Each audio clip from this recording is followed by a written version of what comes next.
What is your name? Victor Law, Where are you from? Crawford, Mississippi. What is it like leaving Crawford, Mississippi to Chicago? It was kind of weird at first, leaving my roots. What grammar school did you go to? Went to IJP in Flossmoor, What school do you go to currently? go to St. Rita. Why did you choose to go to St. Rita? Well, at first I thought I was going to go to Homewood, Flossmoor. But when I shouted at St. Rita, I felt more at home and I felt like I knew more people. It'd be a better way for me to get about outside of my environment. Um, how many siblings do you have? I have 4 siblings, one brother, Andrew, and 3 sisters, starting with Amanda, Ebony, and Simone. I'm the youngest of the 4. How does that make you feel being the youngest? When I was younger, I felt a lot of pressure being the baby of the family, almost seeing that my older siblings were doing so well with themselves and excelling at sports, and where I was almost kind of, second behind her in their shadow. And growing up, I almost felt like I had to really overcome that shadow and really beat out my older siblings.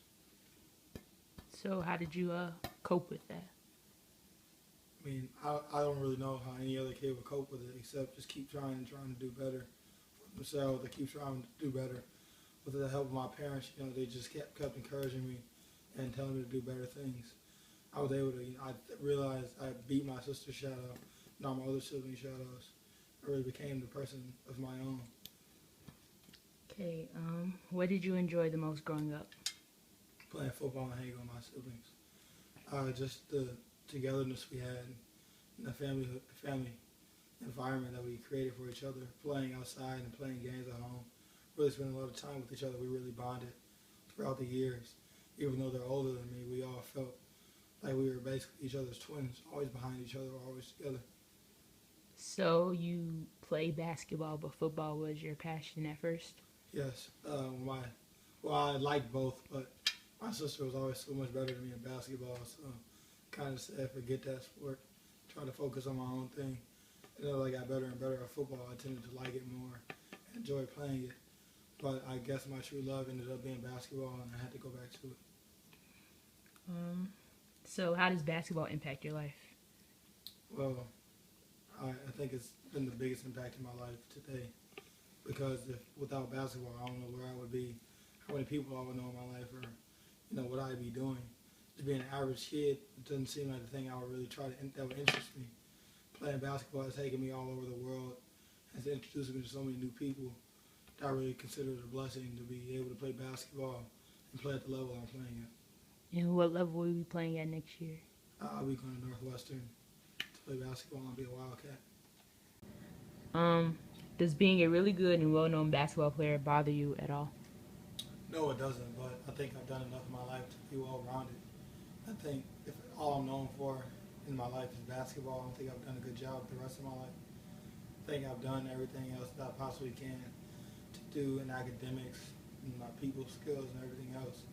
That basketball is the only thing I'm good at. It won't be the only thing I'm good at, but I'm going to try and use it to be as far as it can take me.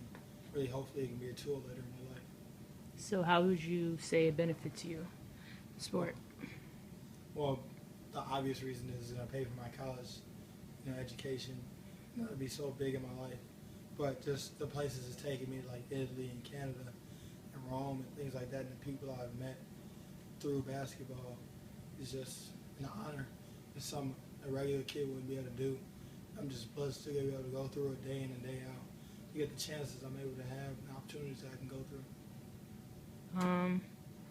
How do you deal with other basketball players that are just as good as you and basically do everything that you've done? Well, I think it's always good to have almost not a club, but almost a group of kids you can relate to and that can relate to you. I can just talk to you in an easy, normal way, where you don't always feel like you're above anyone or anything like that, where you can just talk. How would you describe your everyday life or basic routine? Well, as I said, I just think I'm so blessed with basketball. I think it takes up so much of my day. But going to school every day, seeing all my teachers, and then coming home, doing my homework and seeing my parents. But the biggest part of my day includes basketball, and will always revolve around basketball. It's because of how much time I put into it and the effort it takes to be good. What is one thing that you wish you can accomplish that you haven't already? I think one thing I want to do is really have that defining moment that makes all great people great.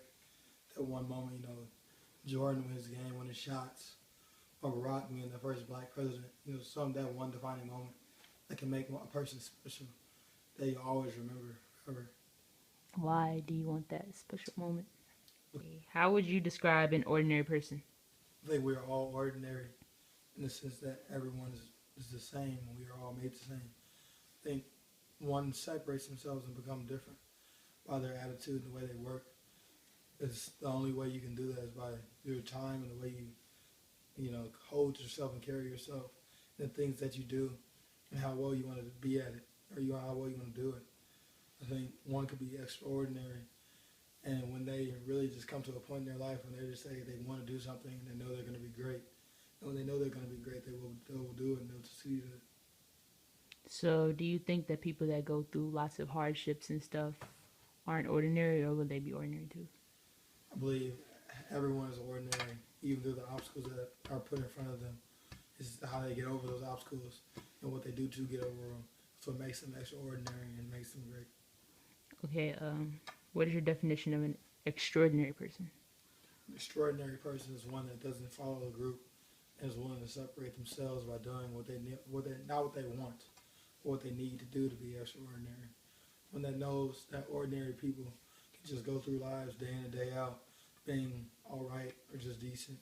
An extraordinary person knows that they can wake up and have a great day even on the saddest days, on the rainiest days. That they can go through life being happy and whatever they do, they're going to be, it's going to be good. What do you consider yourself? I think I'm ordinary right now. I think I'm trying to find my way to be extraordinary and doing everything I can, trying to push myself to new levels and do new things in my life. Okay. I chose to interview Victor Law because I think he is someone that is ordinary but yet extraordinary. Well, to me, he's a regular student just like me and everyone else, and I mean not Ian, but he has accomplished so much and done so much, which for someone his age, which I feel is what makes him different, and that's something that I admire, and that's why I chose him for this.